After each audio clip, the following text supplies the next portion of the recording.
Last half of section 4 of chapter 7 is inverse of logs and graphing log functions.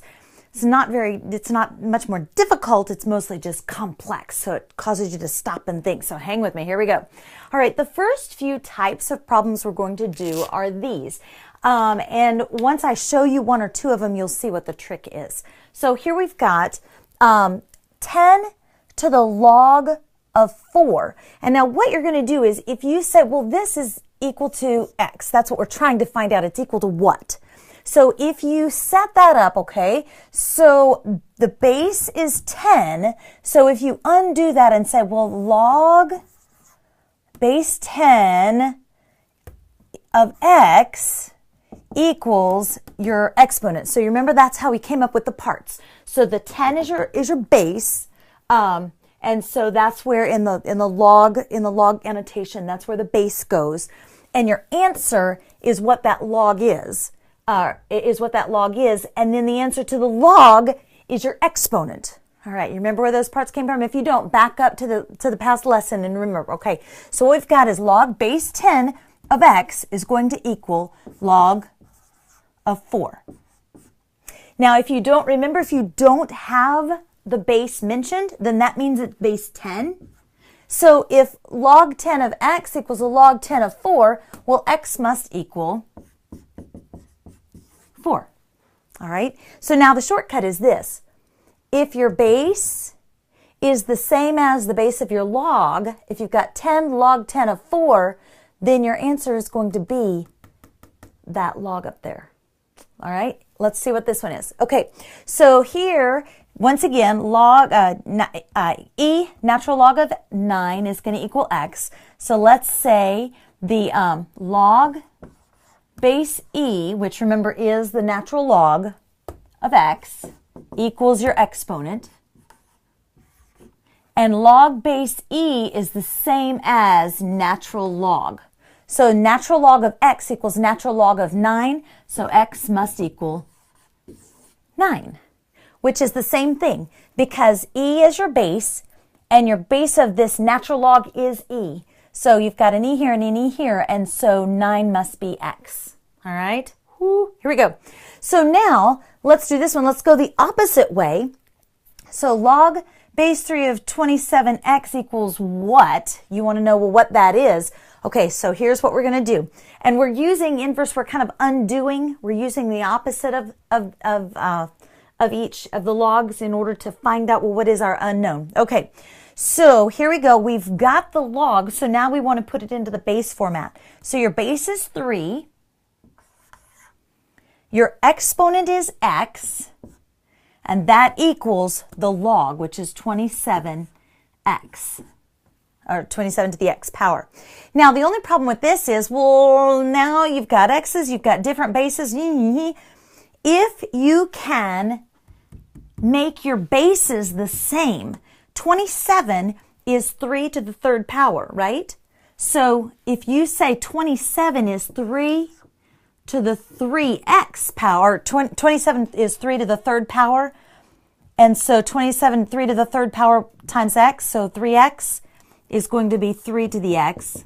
So in this case, this is really wacky, but x equals 3x. So this answer here is actually 3x. So log base 3 of 27 to the x power equals 3x. Are we getting there? Oh my goodness. Okay, so if you need to, stop and back up and watch it again, or pause and look and see, where did I get those parts? Okay. Now we're going to just go straight to just find the inverse. Where did we get these parts? Why did we get these parts? If you look here, I have log base b of x equals y. The inverse of that is b to the x equals y. The reason for that is this. This log says if the base is b, and then the exponent is y, and that's going to equal x. And so the inverse of that, do you see, is the opposite. So when we make the inverses, remember we write out the equation and we flip the x and y and then we solve for y. So what we did was this is equal to y. So we put it in this format and then we switch the x and y and that becomes the inverse, but then it's already solved for y here. Let's do one. All right. So y equals 8 to the x power. So let's switch them and say x equals 8 to the y power. All right, now get your thinking caps on, because we want the inverse of that, where we want to solve for y now. And so when we solve for that exponent, that's where our logarithms are involved, because the logarithm is, so we've got log base 8 of x equals the exponent. Okay, so there's where your inverse is, because y is what we wanted to solve for. So if you've got 8 to the x power equals y, then the inverse of that is going to be the log base 8 of x. All right? Okay, that one is a little simpler. Let's try this one. That's got a natural log. That's not the part that makes it tricky. The tricky part is now we don't have one simple base. We've got a binomial for our base. And now if you'll notice, we're going this direction. We're given the log. Now we want the exponential form. Okay? So remember where the parts come from. You've got your base is going to be the base in your exponential form, and your answer becomes your exponent, and this part becomes what it equals. All right? So what you've got to do first, remember, is switch your x and y. So let's do that. So now this is going to be x equals natural log of y minus 4. Okay, so now your base is e. Remember, anytime you've got a natural log, I don't know how far I can go without going off the screen, so I'm going to scooch over here. So base is e. Your exponent is x. And that equals the y minus 4. And so now to solve for the y, you're just going to add 4 to both sides.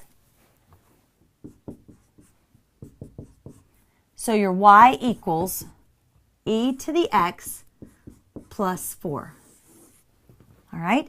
So the only tricky thing on these is just remembering that going back and forth between the exponential form and the logarithm form, if you don't have that down, you need to stop and get that solidified.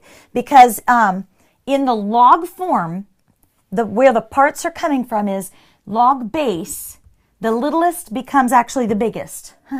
Okay, so the base of your log becomes the base of your exponential form. And your answer, and oh, I should go to here because we've already switched them. So your base is your base. Your answer to your log is your exponent. Okay? And so the log of x is the log of your answer. Okay? So that's where the parts come from. If you don't get it, go back and look again, because now we're going to start graphing them. Woohoo! Okay. Of course, with these graphs, we always start with a parent graph to find out, well, where do we start? And then once we get started, then we can shift things around and change things around and make ones that look different. So hopefully putting them up there already helps you and doesn't make your eyes cross. So let's look at what we've got. So these are logarithmic parent graph. And if you'll remember, the logs are the inverse of the exponential graphs. So the exponential growth and the exponential decay. So we've got exponential growth on this graph. The green is your original, and then the red is the logarithm. So the exponential is in the green, and so this is the exponential growth factor. And the way it's growth is when b is greater than 1. So your base is a whole number or bigger. All right? And on the exponential decay, remember your base is a fraction. Now be careful with that. It's a fraction that's less than 0. If you've got 9 fourths or 8 thirds, that's greater than 1. So even though it's in a fraction format, it's greater than 1, so it wouldn't fit this format. It would actually be an exponential growth. So be careful, don't get caught up in, oh, it's a fraction, so it's decay. All right? So the parent graph looks like this.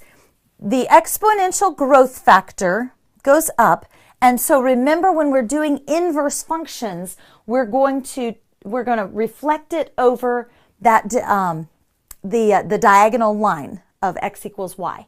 So when we fold it over like this, then our log base b of x function looks like this, where it's using this y-axis as its asymptote, okay, and going further and further. All right, so the same type of thing happens here, except that it looks a little different. These are easy to flip and see.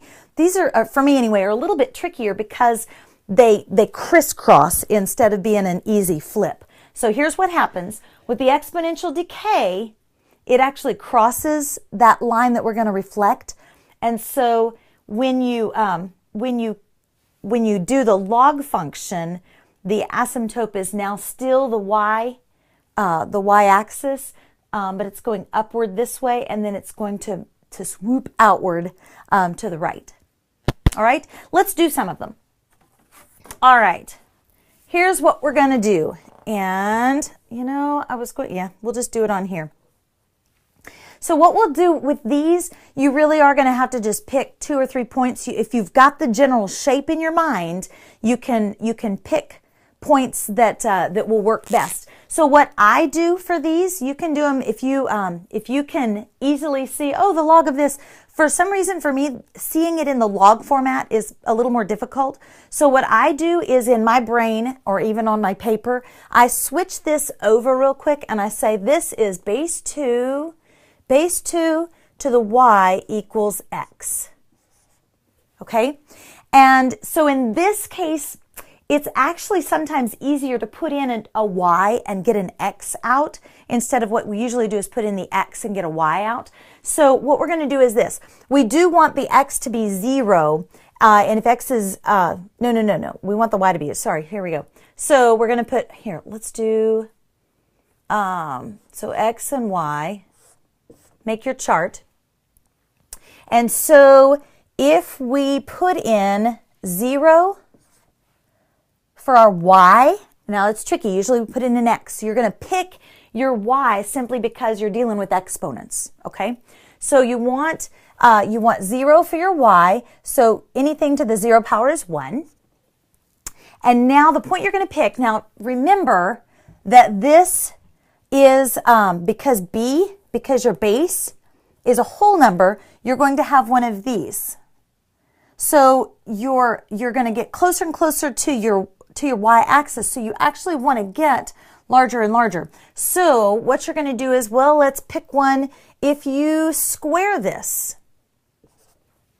oh, see, you got to put it on the y. Put it on the y. 2 squared is 4. And then let's say 2 to the third.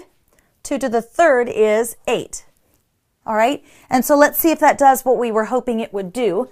Let's see. Let's plot 1 over 0 up, and then 1, 2, 3, 4 over 1, 2 up is about here, and 4, 5, 6, 7, 8 over 1, 2, 3 up. So this is going to go like this on this way, and then it's going to come closer and closer and closer to this 0. And so now we've got to determine what are our domain and range. So domain has to, and I always have to stop and think. The domain has to do with the x's, and I wrote it down just in case I messed up. Yes. Whew. And then the range has to do with the y's. So the x's are going to be anything greater than 0. So x greater than 0. Your range goes up and down, so it's all. Okay? So far, so good? Okay, so plot 2 or 3, you know that you're not going to go, you know you're going to just get closer and closer and closer. So if you're going this direction, it's not going to do you much good. You want to go as far that way as you can, and do 2 or 3 points until you get the general feel of that swoopy thing. All right, the arch, that's what I'm looking for. Okay, so now if we're looking at our parent graphs, we can immediately see in this case, our base is 2/3. And of course, you knew I was going to do one of each. So you knew that was going to happen.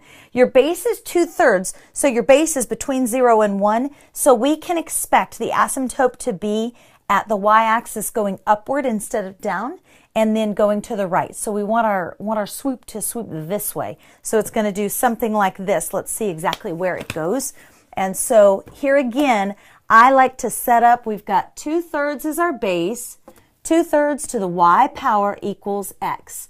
And so then when you set up your x and y coordinates, I would actually put in your y's first, just to make it easier on you, instead of having to work backwards to get a y. So 2/3 to the 0 power is 1. 2/3 to the 1 power, 1 power is 2/3, and 2/3 to the 2 power is 4, what is that? 4, and if you'll look, wait a minute, what am I doing? Because 1, 0 is this way, and if we're going upward on our y's, we don't want to go up on our y's because we know this is going to get closer and closer and closer. Our fractions are just going to get smaller and smaller and smaller. So in order to find out what this looks like in this part of the graph, I actually need to make my y's negative. All right? And so that'll get this bottom half of the graph, which is a little more important because we can really guesstimate what the top part is going to look like. So when you take 2/3 to the negative 1 power, what happens is it flips it, remember? Because the negative power flips it, so 3/2. And 2/3 to the negative 2, it's going to flip it and then square it. So it's going to be 9/4. Okay, so now we've got, let's see, so 3/2 is 1 1/2. Negative 1 is here. And 9/2 is 2 1/4. So 2 and a little bit, and 2 down is here. So that's doing what we wanted it to do. Something like that. And there is our graph. All right. So it's just a little bit trickier to pick your points. But if you'll put it into the exponential format, then it's easier to find those parts. Or at least it is for me. All right. One more. Because now we have to translate it. We have to move it. And if you'll remember, the HK is what translates it. So let's write out our basic formula. All right, basic formula is y equals log, where is it? Oh my goodness gracious. Because we got our H and our K. Oh, yes, there we go. Log base B, oh, well, duh. Log base B, x minus h plus k. All right, so what we're going to do in this case is first, you're going to just graph the y equals log base B of x and ignore the h and the k. And then after you do that, you're going to shift it by h, k. So this is, remember your H is your horizontal shift and K is your vertical shift. So horizontal and vertical. Okay, so let's do it. Last one, here we go. And, oh man, this messes up my marker and I didn't get my other one. That's okay. Here we go. So first we're going to pick, we've got 3 to the y equals x. So our points are going to be x, y, and we're going to pick 0 for y is 1, and 1 for y. 3 to the 1 power is 3, and 2 is 9. Okay, so put those lightly on your graph. So you have 1, 0 is lightly here, and 3, 1 is 1, 2, 3, 1 here. And 2, 9. What? Oop, what did I do? No, 9, 2. Huh? Oh, 1, 2, 3, 4, 5, 6, 7, 8, 9, 2.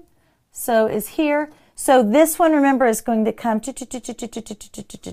like that. That's what you wanted it to do. Now what you're going to do is you're going to shift. So after you get that original graph, now shift it. Each of the 3 points that you chose, you're going to say, I'm going to go to the right 2, 1, 2, and up 4. 1, 2, 3, 4. So here is my actual point on my graph. And this point is going to go to the right 2 and up 1, 2, 3, 4 right here. And this one is going to go to the right 2 and up 1, 2, 3, 4. And it's going to be off the chart this way. Now, when you find your asymptote also shifted from 0, it's shifted over 2. So here's your new asymptote. So your new graph, oh, see, these lines are not smooth and it makes it hard. Here we go. So your new graph looks, yours should be smoother than mine. Looks like that. All right? You can do this. It's complicated and you've got to stop and slow down and do it one step at a time, but you can do this. It's not hard at all. All right. I will see you next time.